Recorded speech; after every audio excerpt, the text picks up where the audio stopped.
상상해 보세요.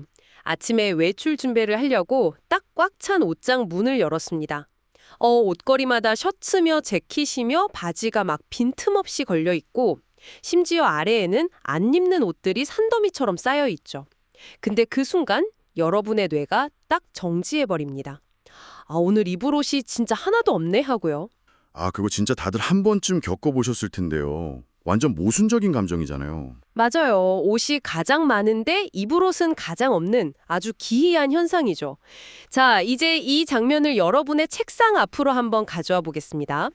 수능을 앞두고 야심차게 공부를 시작하려는데 책상 위에는 막 국어 기출문제집, 수학 모의고사, 그 너덜너덜해진 영어 단어장, 그리고 온갖 학원 프린트물들이 탑처럼 쌓여 있습니다. 네, 그럴 때 보통 오늘 뭐부터 해야지 하면서 완전히 얼어붙게 되죠. 그러니까요. 결국 그렇게 압도당한 채로 무의식적으로 스마트폰을 집어들고 맙니다. 오늘 우리가 아주 깊게 파헤쳐 볼 주제가 바로 이 현상입니다. 여러분의 뇌가 왜 그토록 많은 자료 앞에서도 하얗게 질려버리는지 그 심리적 메커니즘을 아주 흥미로운 텍스트를 통해서 해부해 볼 거예요. 아주 공감 가는 오프닝이네요. 사실 많은 수험생들이 자료가 많을수록, 그러니까 책상 위에 모든 게 딱 갖춰져 있을수록 내가 완벽하게 준비되었다고 착각하는 경향이 있거든요. 네, 시각적인 포만감 같은 거죠. 그렇죠. 하지만 우리의 뇌는 절대 그렇게 작동하지 않거든요. 오늘 우리가 다룰 자료는 그 뇌의 작동 원리를 아주 정교한 논리로 풀어낸 글입니다. 맞습니다. 그래서 오늘 이 심층 분석을 위해서 특별한 자료를 하나 가져왔는데요. 바로 2026년 3월 고등학교 1학년 전국 연합학력 평가 31번 빈칸 추론 문항의 지문입니다. 이 방송을 듣고 계신 고3 수험생 여러분 중에는 아니 수능이 코앞인데 웬 고1 모의고사 지문을 보나요? 하고 의아해 하실 분들도 분명 계실 거예요. 네, 그 의문은 지극히 타당합니다. 사실 당장 고난도 EBS 연계 교재나 막 수능 기출을 풀어야 할 것 같은 압박감이 크실 테니까요. 저라도 그렇게 생각할 것 같아요. 마음이 급하잖아요. 하지만 우리가 굳이 이 고1 지문을 선택한 이유는 아주 명확합니다. 복잡하고 난해한 철학이나 과학 지문들을 뚫어내기 위해서는요. 먼저 글의 뼈대, 즉 논리적 전개 방식의 순수한 원형을 관찰해야 하거든요. 기초 체력을 다지는 거군요. 네, 이 지문이 수능 영어 전체를 관통하는 핵심 구조인 이항대립, 그러니까 바이너리 어포지션이랑 그 인지적 메커니즘을 군더더기 없이 진짜 완벽하게 보여주는 텍스트거든요. 이걸 완벽히 이해하면 아무리 고난도 지문을 만나도 길을 잃지 않을 수 있습니다. 좋습니다. 자, 그럼 본격적으로 텍스트를 한번 해부해 볼까요? Okay, let's unpack this. 이 글은요, 시작부터 아주 강력하고 직관적인 전제를 던지면서 독자의 멱살을 잡습니다. 제가 첫 문장을 그대로 한번 읽어보겠습니다. Just like how other rooms in your home can cause anxiety when filled with too much stuff, the same is true for kids. 방금 아주 중요한 문장을 읽어주셨는데요. 네, 여기서 글쓴이가 깔아두는 대전제는 분명하죠. 집안의 공간이 too much stuff, 즉 너무 많은 물건으로 채워져 있을 때 그것이 cause anxiety, 불안을 유발한다는 겁니다. 그리고 곧바로 the same is true for kids, 이게 아이들의 공간에도 똑같이 적용된다고 딱 선언을 하죠.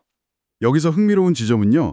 이 글이 단순히 방이 지저분하면 아이들이 불안해합니다 같은 1차원적인 주장에 머물지 않는다는 거예요.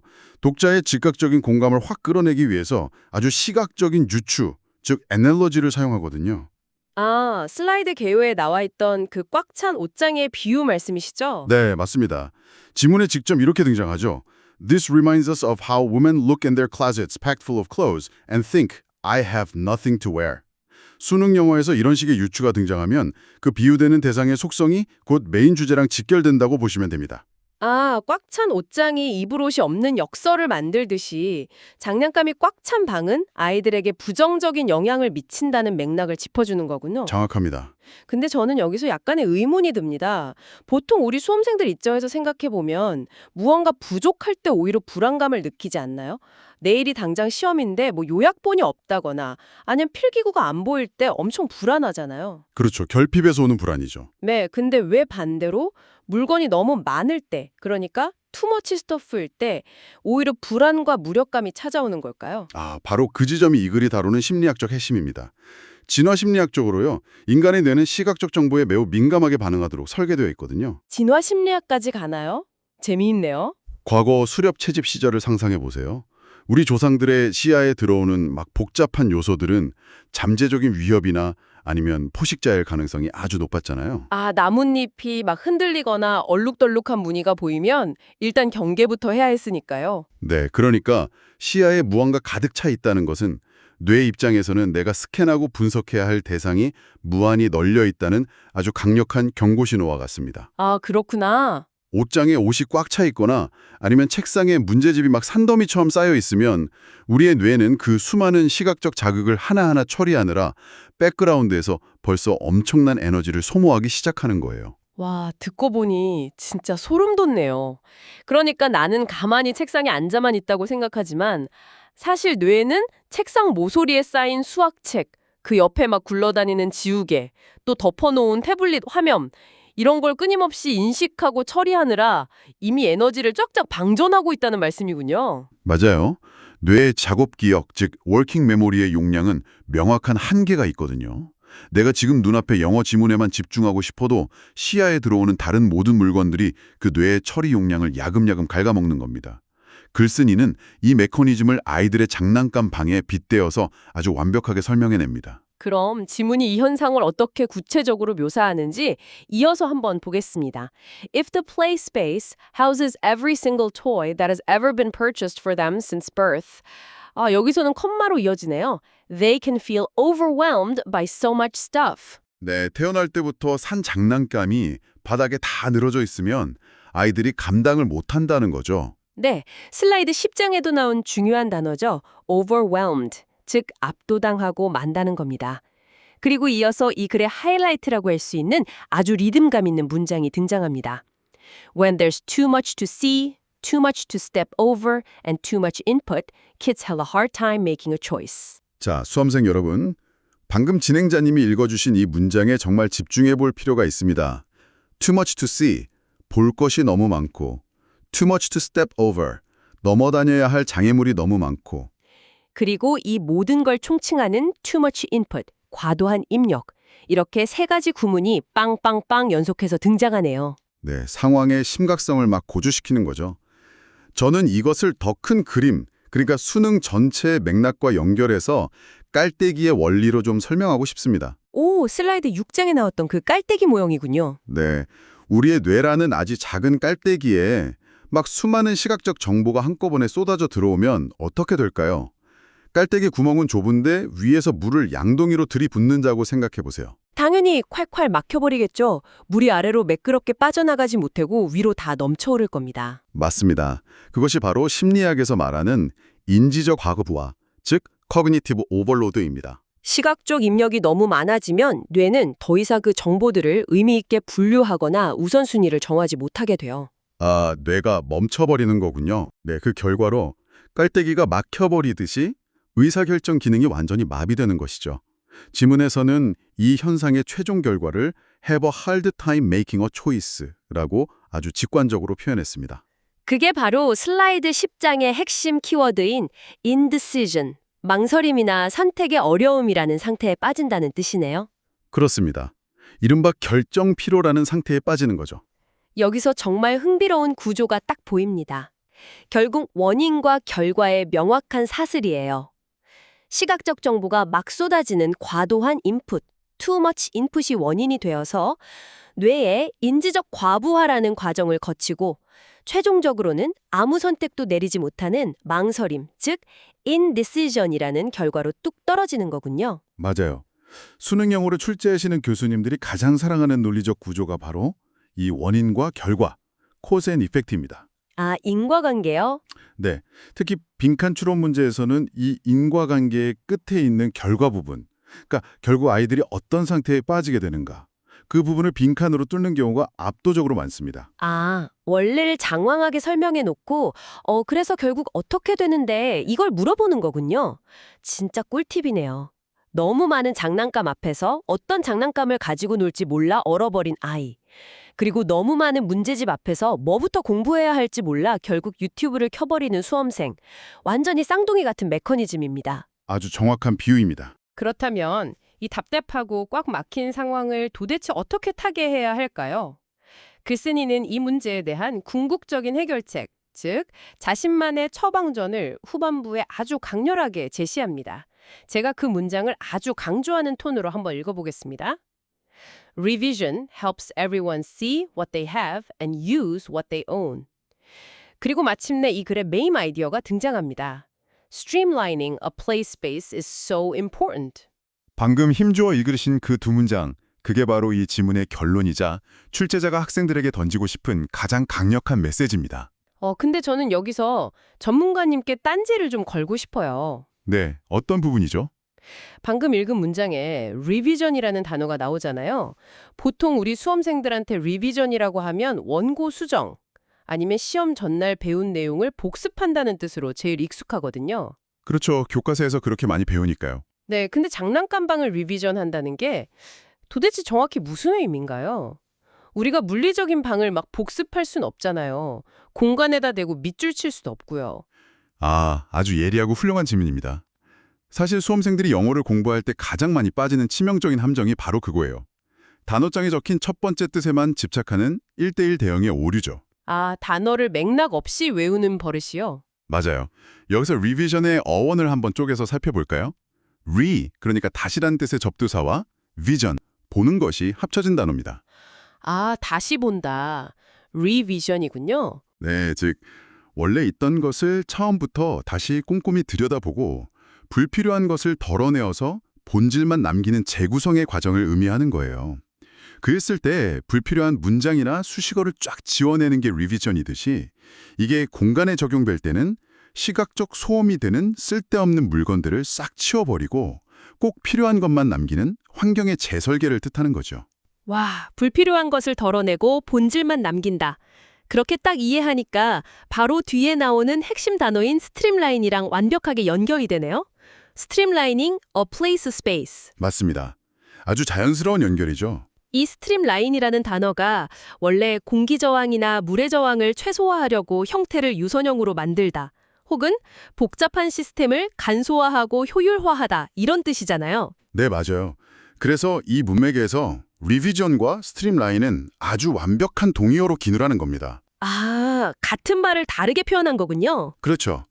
물리적인 장애물, 즉 아이들의 시야를 막 어지럽히는 수많은 장난감 같은 과도한 입력들을 싹 치워버리고 공간을 아주 매끄럽고 단순하게 간소화하라는 것이 바로 이 필자의 강력한 주장인 겁니다. 이렇게 전문가님 설명을 듣고 나니까 여기서 지문의 구조가 막 더 시적으로 보이기 시작해요. 진짜 교과서적인 이항 대립, 그러니까 바이너리 오퍼지션이 엄청 뚜렷하게 보입니다. 수능 영어를 분석할 때 이 이항 대립을 잡는 게 그렇게 중요하다고들 강사님들이 강조하시잖아요. 네, 거의 수능 용어의 알파이자 오메가라고 할 수 있죠. 특히 고난도 빈칸 추론이나 순서 배열 문제는요, 텍스트를 두 개의 상반된 개념으로 딱 쪼개서 읽어내는 능력을 치열하게 테스트하거든요. 흑백으로 나누는 거네요. 맞아요. 이 지문 전체를 관통하는 두 개의 거대한 세계가 팽팽하게 충돌하고 있는 겁니다. 한쪽에는 어수선한 공간, The Cluttered Space가 있고요. 반대편에는 간소화된 공간, The Streamlined Space가 대립하고 있는 거죠. 그럼 제가 한번 슬라이드 8장에 있는 대조표를 활용해서 그 두 세계를 쫙 정리해 보겠습니다. 왼쪽 세계인 어수선한 공간에는 어떤 키워드들이 속할까요? 아까 살펴본 too much stuff, packed full 이런 것들이 있겠고, 그래서 아이들을 overwhelmed게 만들고 결국 의사결정의 마비인 indecision을 가져온다. 아주 정확하게 분류하셨습니다. 네, 이 왼쪽 세계는 철저하게 마이너스, 즉 부정적인 뉘앙스로 쫙 그려지네요. 그렇습니다. 그렇다면 글쓴이가 지향하고 추천하는 오른쪽 세계, 즉 간소화된 공간에는 어떤 결과가 기다리고 있을까요? 지문의 가장 마지막 문장에 그 해답이 아주 명확히 제시되어 있습니다. You want your kids to feel inspired and imaginative in the room, not overcome with indecision. not이라는 부정어로 앞에 망설임을 쳐내고 있네요. 네, 간소화된 공간은 뇌의 인지적 과부하를 싹 풀어주고 그 결과 아이들을 영감을 받고 상상력이 풍부하게, 즉 inspired하고 imaginative하게 만든다는 것입니다. 이 부분은 완벽한 플러스, 긍정의 세계죠. 와, 진짜 논리 전개가 소름 돋을 정도로 깔끔하네요. 어수선함은 망설임을 낳고 간소화는 영감을 낳는다. cluttered는 indecision으로, streamlined는 inspired로. 딱 그렇게 화살표가 그려지는 거죠. 그러니까 결국 수험생 입장에서는 시험장에서 아무리 복잡한 문장 구조가 등장하고 모르는 단어가 막 섞여 있어도 쫄 필요가 없겠네요.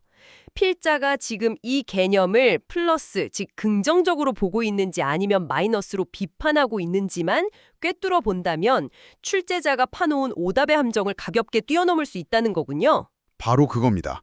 수험생들이 시험장에서 멘붕이 오고 길을 잃는 가장 큰 이유가요.